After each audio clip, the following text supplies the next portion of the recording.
আপনারা দেখছেন Indian super league point টেবিলটি আপডেট দেওয়া হয়েছে 31শে জানুয়ারি।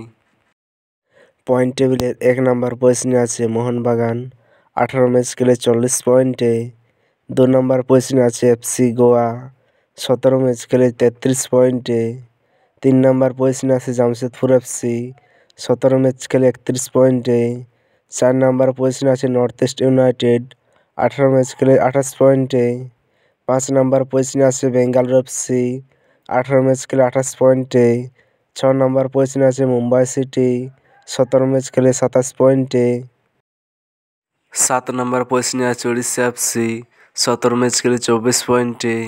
8 নম্বর পজিশনে আছে কেরালা ব্লাস্টার 19 ম্যাচ খেলে 24 পয়েন্টে। 9 নম্বর পজিশনে আছে পাঞ্জাব এফসি 16 ম্যাচ খেলে 20 পয়েন্টে।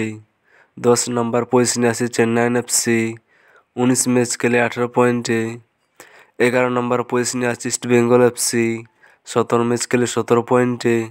12 নম্বর পজিশনে আছে হায়দ্রাবাদ এফসি 18 ম্যাচ খেলে 13 পয়েন্টে। 13 নম্বর পজিশনে আছে মোহামেডান এসসি 17 ম্যাচ খেলে 11 পয়েন্টে।